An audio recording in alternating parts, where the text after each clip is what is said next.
BJP Telangana committee కూర్పుపై party నేతల్లో అసంతృప్తి వ్యక్తమవుతోంది. ముఖ్యంగా 4 ఎమ్మెల్యేలతో పాటు ఎంపీ కూడా ఉన్న ఆదిలాబాద్ పార్లమెంట్ స్థానాన్ని విస్మరించడం విమర్శలకు తావిస్తోంది. ఆదిలాబాద్ నేతల్ని బీజేపీ అధిష్టానం లైట్గా తీసుకుంటోందా?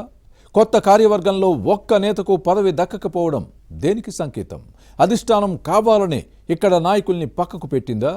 జిల్లా శాసనసభ్యులే సీనియర్లకు చెక్ పెట్టారా? For more details, watch this inside story.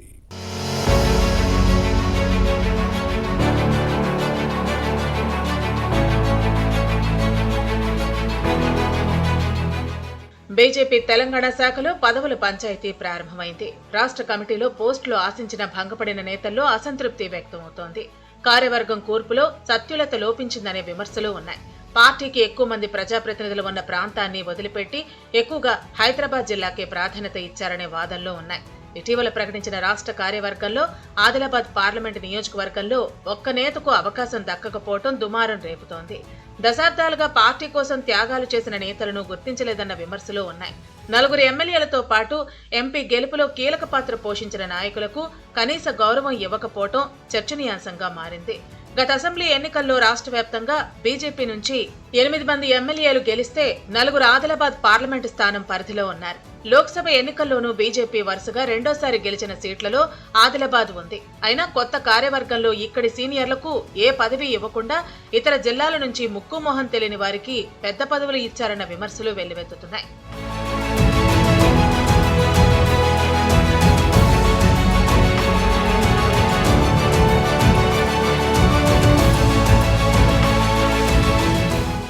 Adilabad parliament seat పరిధిలో ఏ ఒక్క నేతకు రాష్ట్ర కార్యవర్గంలో చోటు లభించకపోగా పెద్దపల్లి లోక్సభ స్థానంలోని మంచిర్యాల జిల్లా నుంచి సీనియర్ నేత వెరబెల్లి రఘునాథ్ కు మాత్రం రాష్ట్ర ఉపాధ్యక్ష పదవి దక్కింది. జిల్లాలో పార్టీని బలోపేతం చేసిన నేతగా పేరుంది. గత అసెంబ్లీ ఎన్నికల్లో మంచిర్యాలలో బీఆర్ఎస్ ను వెనక్కి కమలం పార్టీని 2వ స్థానంలో నిలిపారు. ఆ తర్వాత ఉత్తర తెలంగాణ పట్టభద్రుల ఎమ్మెల్సీ ఎన్నికల్లో సీటు కోసం ప్రయత్నించారు. ఓటర్ల నమోదు, ప్రచారం కోసం భారీగా ఖర్చు పెట్టారు. కానీ అధిష్టానం అంజిరెడ్డికి టికెట్ ఇచ్చినా నిరాశ చెందకుండా పార్టీ అభ్యర్థి విజయం కోసం పనిచేశారు. ఈ నేపథ్యంలో రఘునాథ్కు పదవి ఇవ్వటాన్ని అందరూ స్వాగతిస్తున్నారు. అదే సమయంలో ఆదిలాబాద్ పార్లమెంటు స్థానం నుంచి ఎవరిని గుర్తించకపోవటం ఏంటని ప్రశ్నిస్తున్నారు. ఈ క్రమంలో జిల్లా నేతలకు రాష్ట్ర కార్యవర్గంలో చోటు లభించకుండా ఎమ్మెల్యేలే అడ్డుకున్నారన్న ప్రచారం జరుగుతోంది.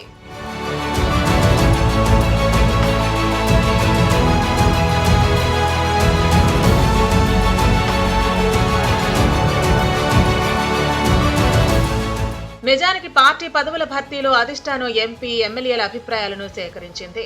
జిల్లా అధ్యక్షుల నుంచి ప్రతిపాదనలను కోరింది.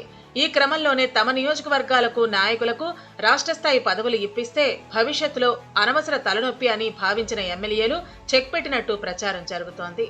ఈ పరిణామంతో సీనియర్లలో అసంతృప్తి వ్యక్తమవుతోంది. రాష్ట్ర కమిటీతో పాటు అనుబంధ విభాగాలు, ఓబీసీ, యువ, మహిళ, గిరిజన, కిసాన్, మైనార్టీ మోర్చా కార్యవర్గాల్లోనూ సర్దుబాటు చేయకపోవడంపై విస్మయం కలిగిస్తోంది. సీనియారిటీతో పాటు సంఘ్ పరివార్ ఆశీస్సులున్నా ప్రయోజనం లేకుండా పోయిందని ఆవేదన వ్యక్తమవుతోంది. తమకు అన్యాయం జరిగిందంటూ కొందరు నేతలు ఇప్పటికే అధిష్టానం దృష్టికి తీసుకెళ్లారు. అయితే భవిష్యత్తులో అవకాశాలు ఉంటాయని, అప్పటి వరకు సర్దుకుపోవాలని పార్టీ పెద్దలు చెప్పినట్టు ప్రచారం జరుగుతోంది.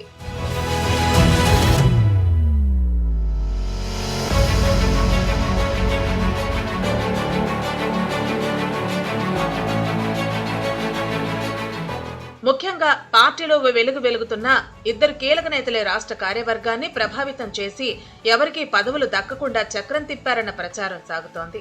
తాము మాత్రమే రాష్ట్ర స్థాయి నేతలమని చెప్పుకుంటూ స్థానిక ఎంపీతో పాటు సహచర ఎమ్మెల్యేలను ఖాతరు చేయటం లేదన్న వాదనలు ఉన్నాయి. తమకు జాతీయ స్థాయిలో పరిచయాలున్నాయని చెబుతున్నారు.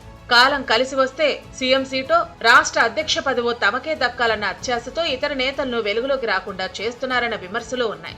అంతేకాదు స్థానిక సంస్థల ఎన్నికల్లోనూ తమ కుటుంబ సభ్యులతో పాటు అనుచరులకు మాత్రమే అవకాశం కల్పించేలా ఇప్పటి నుంచే పావులు కదుపుతున్నారని సీనియర్లు మండిపడుతున్నారు. అయితే కనీసం కౌన్సిలర్ గా గెలవలేని పెద్దలు బీజేపీలో చాలా మంది ఉన్నారని, ప్రజా బలం లేని నేతలకు పార్టీ పదవులు ఇస్తే ప్రయోజనం లేదనే పక్కన పెట్టినట్టు కొందరు ఎమ్మెల్యేల సన్నిహితులు ప్రచారం చేస్తున్నారు. పార్టీ బలపడాలంటే సీనియారిటీ ముఖ్యం కాదని, జనబలం ఉన్నవారికే అవకాశాలు ఇవ్వాలన్న చర్చను లేవదీస్తున్నారు. మొత్తానికి బీజేపీ తెలంగాణ కమిటీలో పదవుల లొల్లి పాత కొత్త నేతల మధ్య పంచాయతీకి దారితీస్తోంది. బీజేపీ రాష్ట్ర కమిటీ కూర్పుపై రగులుతున్న అసంతృప్తిని పార్టీ నాయకత్వం ఎలా చల్లార్చుతుందో చూడాలి.